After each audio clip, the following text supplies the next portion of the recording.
What's going on, everybody? Welcome to Wizards Outlook. Cardell Dudley Jr. joining us from Capital One Arena. We took in the Wizards versus the Bulls. Cardell, I know I talked to you a little bit earlier this evening on our weekly installment of the Focus TV.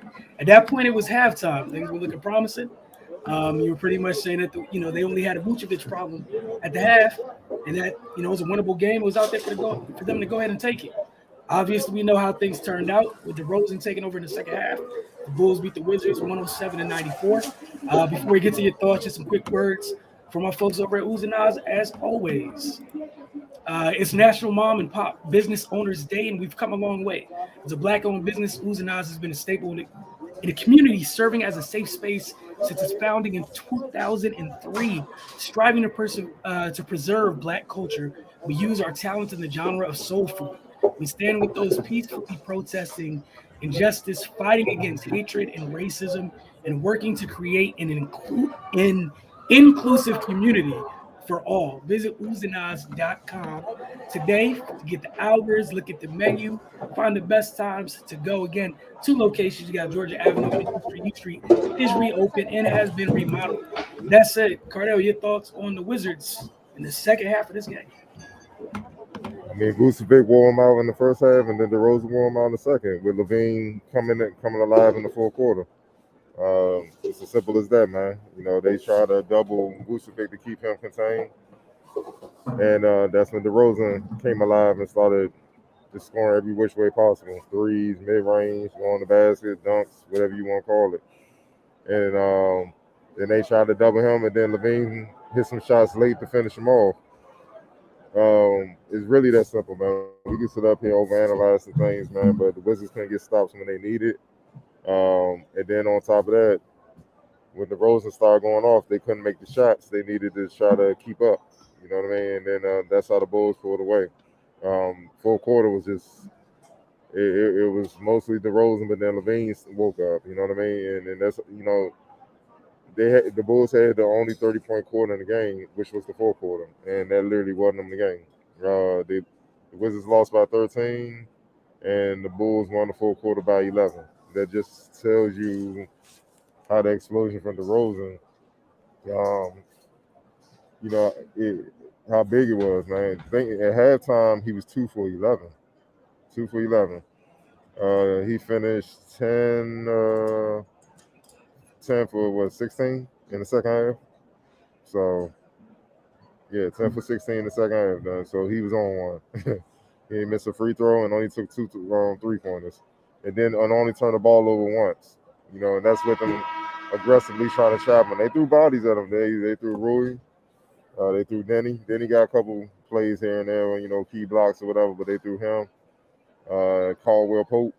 He's an all-star for a reason, and there was a reason why he was talked about in the MVP conversation in the first half of the season. But really, I expect DeRozan to do that. Levine had an off night, but really it's Vucevic, man. Look, Porzingis, 14 points, 10 rebounds, 5 assists. That's cool, but you can't allow Vucevic to give you 27, man. I think he came in averaging 17. You got to hold him to his average, though. You hold him to his average, it's a chance for y'all to pull this game out, and that's what happens, man. You know what I mean? To beat a good team, a playoff team, you can't let the others exceed what their average are. You already got enough to deal with the DeRozans, and they did a good job on Levine. You know what I mean? For the most part, they did a good job, but that changed everything with what Vucevic did. That 20-point first half hurt. And then he came right back out doing the same thing. And then once they were like, all right, enough, we're going to throw bodies at him, DeRozan was like, my turn. And he closed. That's what great players do. He closed and, got the win. Yeah, I know at the half we're talking about the things Washington had done good up to that point. You mentioned Vucevic, and you're there if you just give people a better idea of the problems that he presents. Folks, because I know sometimes for folks that may not watch the Bulls, if you catch them in passing, the only names you really hear about are the 2 guys on the wing. Well, he's a big boy, you know what I'm saying? And obviously Porzingis is not a bulky center. He's tall, but he's not a bulky center. And Vucevic is was 6'10", 260. and that's 260 going to your chest. You're gonna move. You're gonna move back. Um, you know what I mean? And then on top of that, he has the ability to pop out, hit mid range. He can hit threes. He was 2 for 5 from three today, and he's mobile. Like he's good at screening. So when he said good screens and they come off and stuff, it kind of leaves Porzingis in no man's land. Like, do I switch? Which is what they really want, or do I just stay with him? And then when he kind of stays with him, that's how DeRozan get to going. And it's not rocket science, man. They just attack mismatches, and that's how they were able to put it off. But no, he's a very skilled center. Uh, he's athletic enough. Honestly, the only bigs that kind of give him fits are guys just as big and more athletic. And like the Embiids and Giannis of the world. Those are the only kind of bigs that give him trouble. But the rest of the league, he's just fine. And he showed it tonight. It was really no resistance. Gav too small. He really ain't even. He wasn't really bothered by Gav, and Porzingis just not. He's not a banger. He's not physical enough, and that ended up being the difference right there in the game. All right, we gotta ask who'd you have for your player of the game. I feel like we know who it is, but DeRozan. He closed. He did what he's supposed to do, especially with the team where the Bulls are in the East. They fifth. So, you know, Philly just lost tonight, 46-29 for Philly, and the Bulls are 44-32.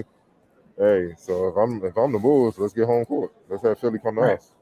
You know what I mean? So they're playing for something, and so they can't afford to lose these type of games, man. Especially with the season winding down. All right, for your X factor for the night. Vucevic, like I said, 27. He averaging 17, 10 points above his average. I mean, that hurts. You know what I'm saying? That was damn near the difference in the game. So, definitely him, man. He set the tone in the first half, and it forced the Wizards to adjust all types of ways. And, the Bulls took full advantage. All right, gonna get to some of these comments before we get out of here. Maya, this was, I think in the second half, please don't implode on us. Wiz, last quarter, let's go. So, if I look, Maya, you got love for your support. Appreciate it. You know what I'm saying? You're loyal. But sometimes, it's like what Maya Angelou said: when somebody show you who they are, believe them. And, we believe who they are. And they put up a good game. It ain't like, well, Lord G, it ain't like what we seen. They fought. They fought against a quality team or whatnot, man. But they're not there yet. You see the gap. For DeRozan, you need Bill to suit up. You need that. That's what you need to deal with him. You know what I mean? And you need somebody to offset what he does, and it's just tough. They fought for most of the game, but I'm not shocked at the result. All right, another one from our guy, Area 11T. I assume, I'm sorry, from Area 11T. The young guys were looking good, so that's at least a positive to take from tonight. I mean, yeah, you just gotta give him time to get a rhythm.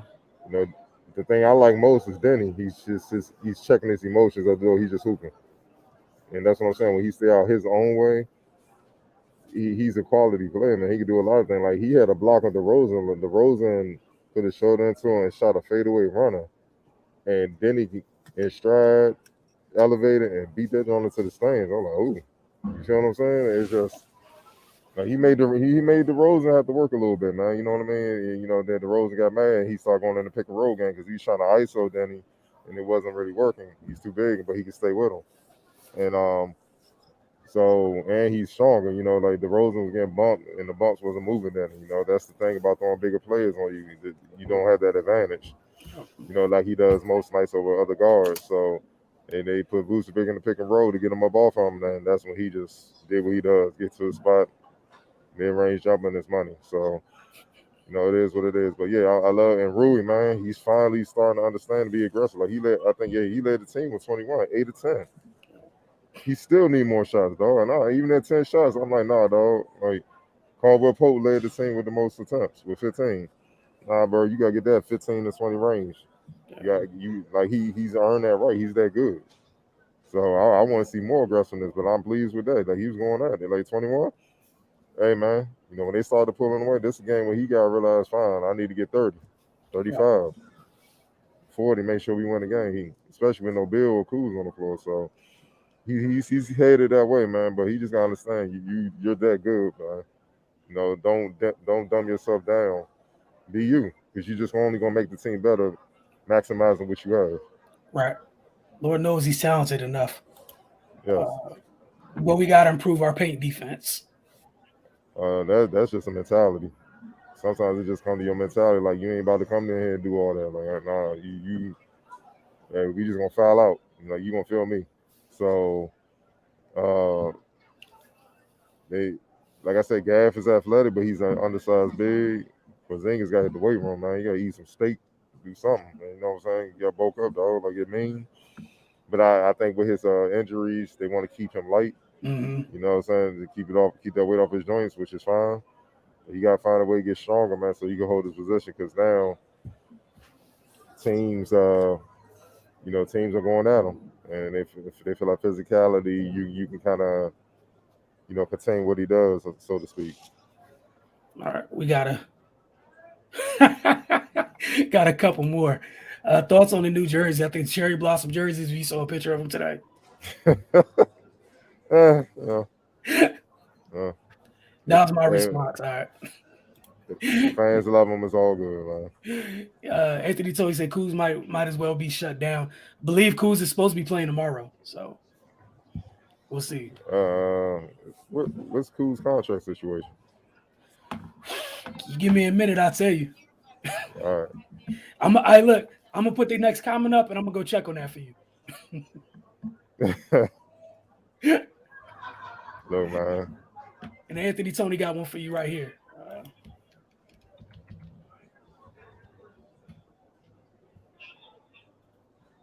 You don't understand how Zingas rolled an ankle last game, but still let him play. I thought they trying to collar the players.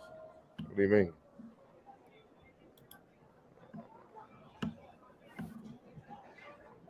He's here. Okay, so this is the 21-22 season, right? Yeah, All right, so they got a Kuzma for one more year for sure, and then the last year is a player option. got to play that market value up, man. So make sure I'm reading it right. We got that for you. But okay, Maya responded just now. This is for Kuz. She was asking about. I think Corey and Rui just got to stay aggressive. He there. Corey, Corey's taking a leap compared to how he first started the season to now. He's taking a hell of a leap, though. Like he literally got a guy that they invested 80 million into traded. Yeah. You know what I'm saying? Like he's the reason why they like we got to see what he got to this rookie. He's solid defensively. He's not food out there. Obviously, he's known as a shooter, but he's scoring in a lot of ways off the bounce, moving without the ball. He's setting good screens. Like he's a master at cutting when they turn their head. He's a master at that already. So he gets easy points just for dudes just being lazy, not doing what they're supposed to do, being fundamentally sound. So, and this is his rookie year, so I expect him to really just keep getting better, man. He's a sharp player. And now, once he got an understanding of how the league is after the season, he'll know how to better prepare. He'll know how to, preserve his body. Know how to, you know when to apply energy, know when to conserve it, throughout the game, and so to speak, so he can have enough to close out strong. He's just gonna figure out how to be a pro, in a sense. You know what I'm saying? Instead of right now, throughout the season, you're a rookie, so everything's new, it's fresh. So, I love what he brings, man. A lot of people were kind of iffy about the pick, and you kind of see what it is, man. Them boys can play. You know what I'm saying? And they're professional. You ain't got to deal with all the other nonsense. So it's just a matter of him just keep getting better, try to get better. And I think one of the things that's gonna get better is just his conditioning, his nutrition, and stuff like little stuff like that, where he can sustain things like he can hit about 6 threes consistently. So that's what I'm excited about. Gav gotta get his base strong. He gets rough too much. You know what I'm saying? As athletic as he is, he gotta be able to hold that down. He always on the floor. And don't think the other teams ain't seeing that on film. So they know they can go up. And like I said, Denny, with him, it's just staying out his own head. Sometimes he could be his own worst enemy when he's just hoops and just let the game come to him. you see why he was a lottery pick, man. Plus his size is just 6'9", 6'10", be able to be a point forward, they literally defend 1 through 5 at times. You know what I'm saying? It's just you just can't find that Nick walking down the street, man. So it's value in him. You know what I mean? But the thing the Wizards got to get, man, they got to get some mean ass dudes inside. Like y'all ain't about to come in here and score. There ain't no life in here. You know what I mean? So when they get that, they'll be fine. Especially if everybody come back. Bill commits. Kuz come back healthy. Stuff like that, man. Nah, for sure. Area 11T trying to help out when we were talking about that. Got a year left. Correct. You got 1 year left with that player option. I was about not so impressed with KP's aim, though. Didn't know what that was in regards to. I don't know what that was about. Yeah. But I think that's it. Just a reminder for you all. We appreciate you guys tuning in to Wizards Outlook. We started this week. We told you guys we're going to get a morning show going. So we talk to you guys some more, have a more open forum because we can't get through everything on these nights between Wizards Outlook. Got Mystics Outlook coming as this season begins. So 9:30 a.m. on all the same YouTube channels. All you got to do is just tune in. Then Cardell will be joining me tomorrow morning. Be talking about, we got a couple topics to go through, and then the length of the show depends on you guys. You guys get on there, want to talk and have a discussion, we're there for you guys. So again, appreciate your time. Y'all have a good evening. For Cardell and myself, see you guys literally tomorrow. Because the Wizards take on the Magic. Y'all have a good one.